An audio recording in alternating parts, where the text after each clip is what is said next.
Welcome to The Explainer. Today, we're jumping right into a huge political firestorm in India. It's all about a landmark law for women, one that was celebrated as this massive victory, but is now somehow at the center of a really bitter political blame game. And it all kicks off with this political puzzle, a contradiction so big, it's honestly left a lot of people just scratching their heads. I mean, think about this.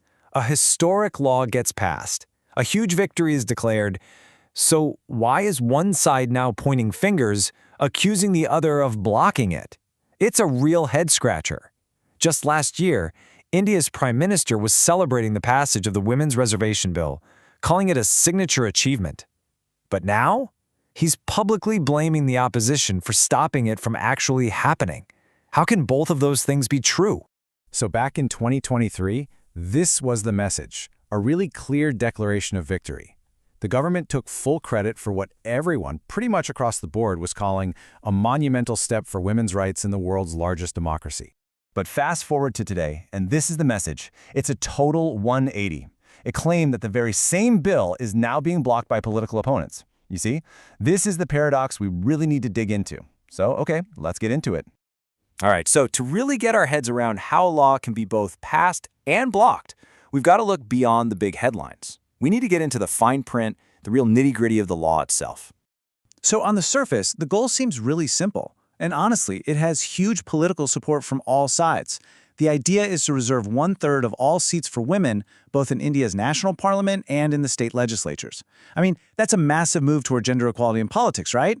But, and this is the big catch, the law doesn't actually take effect right away. See, buried deep in the text are these two major conditions. First, a new national census has to be done. And second, a huge, complicated process called delimitation has to happen after that. And here's the kicker. Neither of those things has a fixed timeline. And that right there brings us to the absolute heart of this whole controversy. That second condition, this process called delimitation. So what exactly is delimitation? Well, to put it simply, it's the process of redrawing the boundaries of every single electoral district in the country. The whole point is to make sure each politician represents roughly the same number of people, to keep up with how populations change over time. Okay, and this is where a really deep regional tension comes into play. You see, over the last few decades, population trends in India have gone in wildly different directions.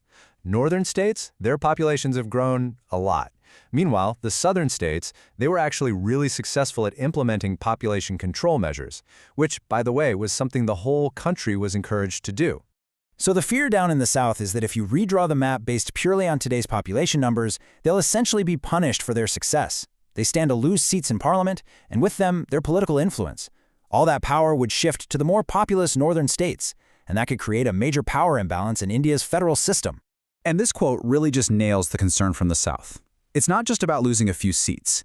As the NP Shashi Tharoor puts it, it's about creating a tyranny of the demographic majority. It's this feeling of being left out, like a bystander in your own country, where a handful of big states could end up calling all the shots. So with that context, let's pivot to what the opposition is claiming, because this is where all of this starts to look less like procedure and more like a deliberate political strategy. The opposition is basically alleging that tying the Women's Reservation Bill to this super controversial delimitation process is just a political smokescreen. They're afraid it's an excuse for gerrymandering, redrawing the electoral map, not for fairness, but to rig it in favor of the ruling party.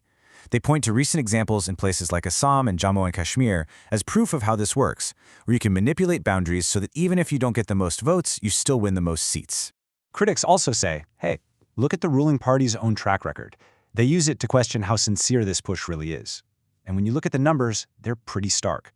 Out of 72 ministers, only 7 are women. About 13% of their members of parliament are women.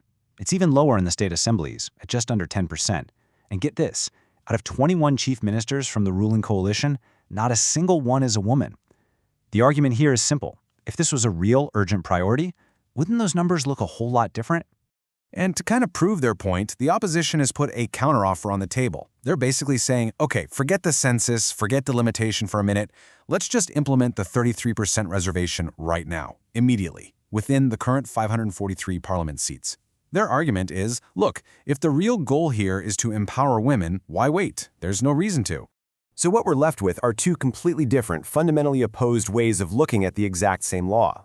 And it all really boils down to this one central question. On one hand, you have the government's narrative that this delay is just a necessary constitutional step, something you have to do to make sure complex reform is done fairly. But on the other hand, you have the opposition's narrative that this delay is actually a political strategy, a way to kick the can down the road on women's reservation and in the meantime reshape the electoral map to their own advantage. Okay, so let's recap where we are. We have a landmark bill that was celebrated by everyone, but it's passed and not implemented. It's stuck in limbo. Its activation depends on a future census and this really contentious process of delimitation, which has sparked a huge North versus South political fight. So what we're really looking at is a war of narratives. Is this just a procedural delay or is it a political power play? And this brings us to the final critical question. Is this just due process for a landmark reform, or is it a democratic delay with a hidden agenda? The answer, whenever we get it, won't just determine when or even if millions of Indian women get the representation they were promised. It could very well reshape the future of India's democracy itself.